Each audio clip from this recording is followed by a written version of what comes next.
Attorneys cannot claim expert status in any field of law. The name of this program was arbitrarily picked by the host. Welcome to Ask the Expert with noted radio host Steve Sleeper. Each week, Steve interviews entrepreneurs and professionals and shares their intriguing stories of success and service. Now, here's radio veteran Steve Sleeper. Our guest today is criminal defense attorney Joshua C. Smith in Rockford, Illinois. He's a trusted attorney protecting citizens' rights for DUIs, traffic tickets, misdemeanors, and felonies. I began the interview by asking Josh about himself and his firm. I started my own law firm, matter of fact, 3 years ago on the 1st of November of 2017. So I just had 3 years as a solo practitioner.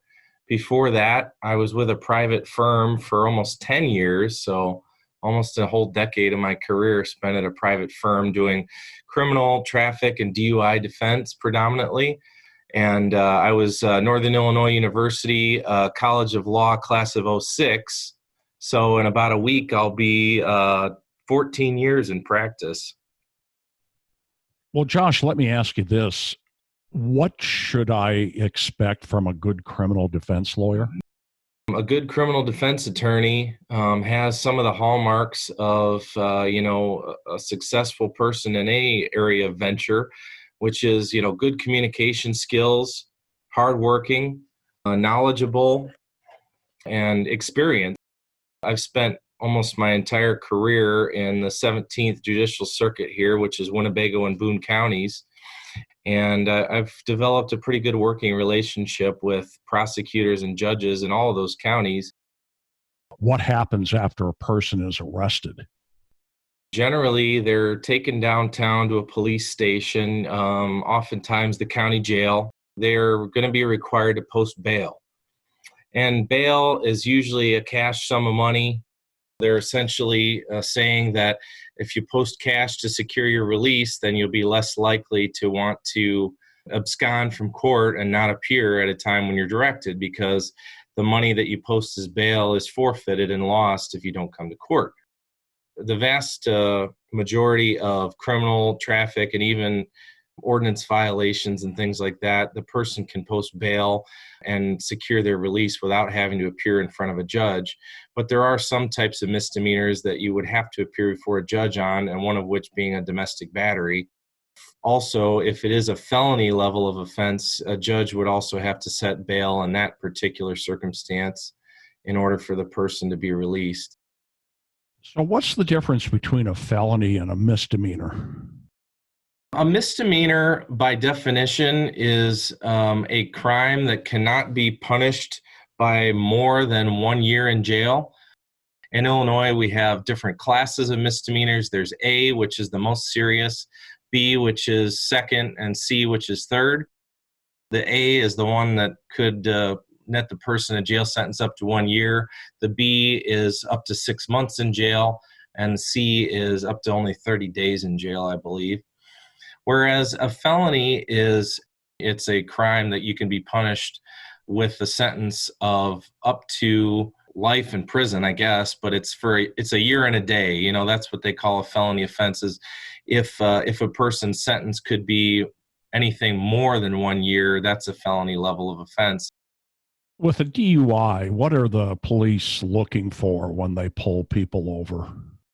What they're looking for is any indicators of erratic driving. They are looking for things that indicate that a person is inattentive or lacking sound judgment. One of the classic ones in the DUI context is swerving or weaving or bouncing around within the lane, touching lane lines. Certainly, they will look for any type of moving violations, such as speeding or, rolling a stop sign, things of that nature. Do the cops make procedural mistakes?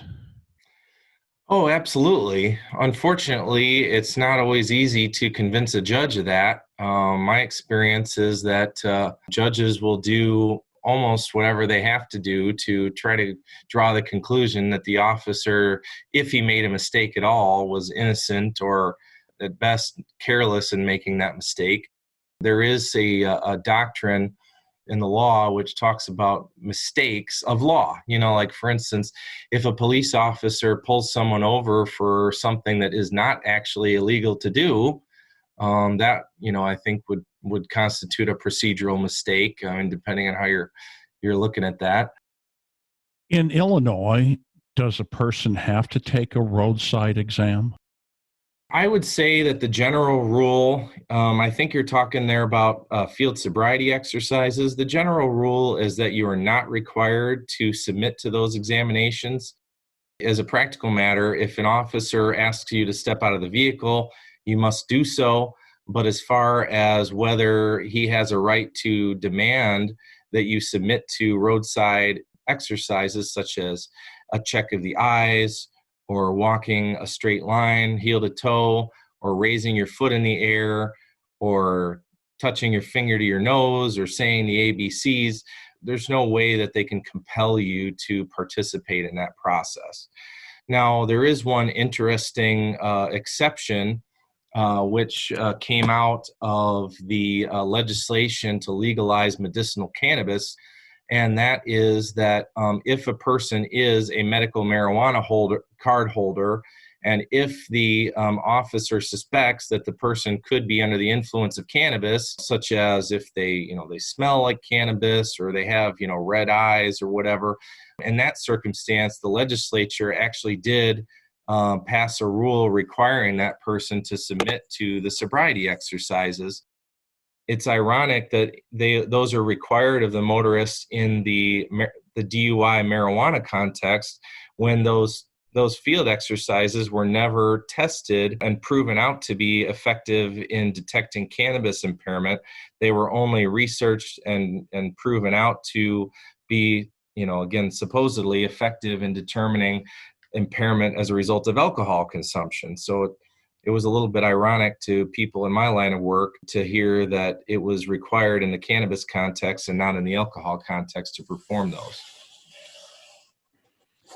Josh, as we do this interview, it's election day 2020, and we're about 8 months into the COVID-19 pandemic. How are you dealing with that? How are you meeting with clients? How are the courts in Illinois dealing with it? Well, I am still conducting the majority of my consultations with clients and with prospective clients in person here at my office.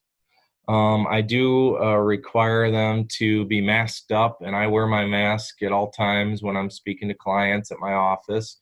By and large, the courts are the same way, that at all times when you're in a courthouse or in a courtroom, you're going to be masked and socially distanced to the best of your ability. But even still, they're trying to keep their court call sizes smaller, encourage masking and social distancing, and discouraging unnecessary hearings, or doing lots of hearings via Zoom.